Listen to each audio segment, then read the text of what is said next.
आज नेताजी सुभाष की जन्म जयंती है। देश पराक्रम दिवस के रूप में इस प्रेरणा दिवस को मनाता है। सभी देशवासियों को पराक्रम दिवस की अनेक अनेक शुभकामनाएं। आज पराक्रम दिवस पर अंडमान निकोबार द्वीप समूह में नई सुबह की रश्मियां एक नया इतिहास लिख रही है। और जब इतिहास बनता है तो आने वाली सदियां उसका स्मरण भी करती हैं, आकलन भी करती हैं, मूल्यांकन भी करती हैं और अविरत प्रेरणा पाती रहती हैं। आज अंडमान निकोबार के 21 द्वीपों का नामकरण हुआ है। इन 21 द्वीपों को अब परमवीर चक्र विजेताओं के नाम से जाना जाएगा। जिस द्वीप पर नेताजी सुभाष चंद्र बोस रहे थे, वहां उनके जीवन और योगदानों को समर्पित एक प्रेरणा स्थली, एक स्मारक का भी आज शिलान्यास हुआ है। आज के इस दिन को आजादी के अमृत काल के एक महत्वपूर्ण अध्याय के रूप में आने वाली पीढ़ियां याद करेगी। नेताजी का ये स्मारक शहीदों और वीर जवानों के नाम पर यह द्वीप हमारे युवाओं के लिए, आने वाली पीढ़ियों के लिए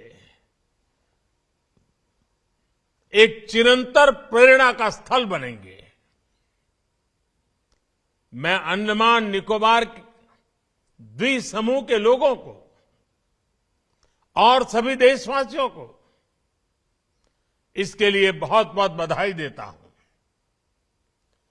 मैं नेताजी सुभाष और परमवीर चक्र विजेता योद्धाओं को श्रद्धापूर्वक नमन करता हूं।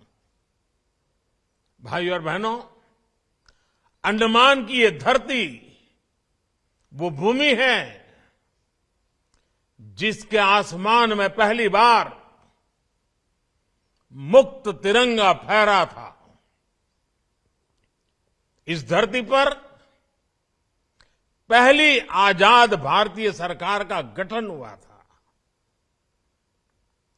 इस सब के साथ अंडमान की इसी धरती पर वीर सावरकर और उनके जैसे अनगिनत वीरों ने देश के लिए तप, तितिक्षा और बलिदानों की पराकाष्ठा को छुआ था।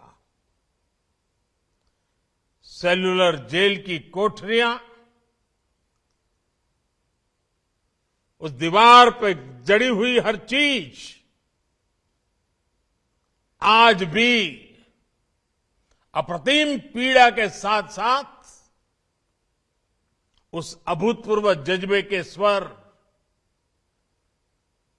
वहां पहुंचने वाले हर किसी के कान में पड़ते हैं, सुनाई पड़ते हैं। लेकिन दुर्भाग्य से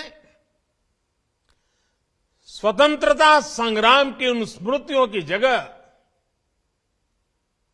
अंडमान की पहचान को गुलामी की निशानियों से जोड़कर रखा गया था। हमारे आइलैंड्स के नामों तक में गुलामी की छाप थी, पहचान थी। मेरा सौभाग्य है कि 4-5 साल पहले जब मैं पोर्ट ब्लेयर गया था तो वहां मुझे 3 मुख्य आइलैंड्स को भारतीय नाम देने का अवसर मिला था। आज रॉस आइलैंड नेताजी सुभाष चंद्र बोस द्वीप बन चुका है। हैवलॉक और नील आइलैंड स्वराज और शहीद आइलैंड्स बन चुके हैं।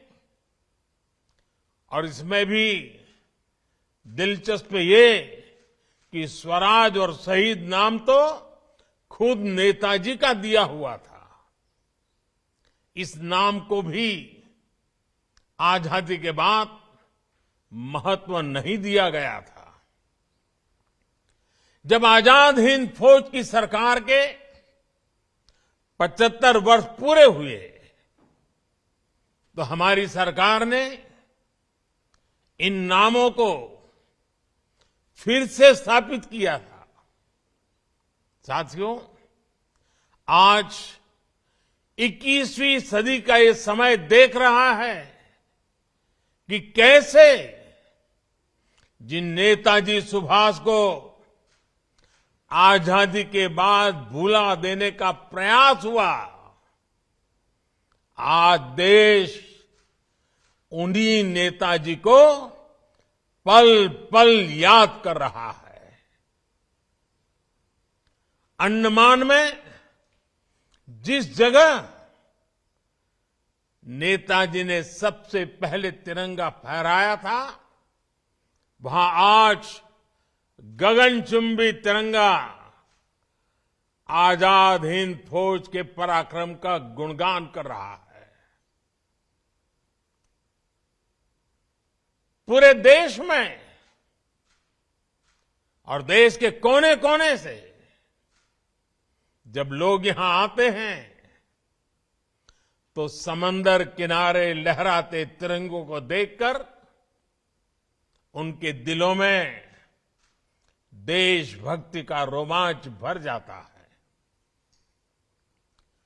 अब अंडमान में उनकी याद में जो म्यूजियम और स्मारक बनने जा रहा है, वो अंडमान की यात्रा को और भी स्मरणीय बनाएगा। 2019 में नेताजी से जुड़े ऐसे ही एक म्यूजियम का लोकार्पण दिल्ली के लाल किले में भी हुआ था। आज लाल किला जाने वाले लोगों के लिए वो म्यूजियम एक प्रकार से हर पीढ़ी के लिए प्रेरणा स्थली की तरह है। इसी तरह बंगाल में उनकी 125वीं जयंती पर विशेष आयोजन हुए थे। देश ने इस दिन को पूरे धूमधाम से सेलिब्रेट किया था। उनके जन्म दिवस को पराक्रम दिवस के रूप में घोषित किया गया। यानी बंगाल से लेकर दिल्ली और अंडमान तक देश का ऐसा कोई हिस्सा नहीं है जो नेताजी को नमन न कर रहा हो, उनकी विरासत को संजो न रहा हो। साथियों, बीते 8-9 वर्षों में नेताजी सुभाष चंद्र बोस से जुड़े ऐसे कितने ही काम देश में हुए हैं जिन्हें आजादी के तुरंत बाद से हो जाना चाहिए था, लेकिन उस समय नहीं हुआ। देश के एक हिस्से पर आजाद भारत की पहली सरकार 1943 में बनी थी। इस समय को अब देश ज्यादा गौरव के साथ स्वीकार कर रहा है। जब आजाद हिंद सरकार के गठन के 75 वर्ष पूरे हुए, तब लाल किले पर देश ने झंडा फहराकर नेताजी को नमन किया था। दशकों से नेताजी के जीवन से जुड़ी फाइलों को सार्वजनिक करने की मांग हो रही थी। ये काम भी देश ने पूरी श्रद्धा के साथ आगे बढ़ाया। आज हमारी लोकतांत्रिक संस्थाओं के सामने कर्तव्य पथ पर भी नेताजी बोस की भव्य प्रतिमा हमें हमारे कर्तव्यों की याद दिला रही है। मैं समझता हूं ये काम देश हित में बहुत पहले हो जाने चाहिए थे, क्योंकि जिन देशों ने अपने नायक नायिकाओं को समय रहते जनमानस से जोड़ा, साझे और समर्थ आदर्श गढ़े, वो विकास और राष्ट्र निर्माण की दौर में बहुत आगे गए। इसलिए यही काम आजादी के अमृत काल में भारत कर रहा है, जी जान से कर रहा है।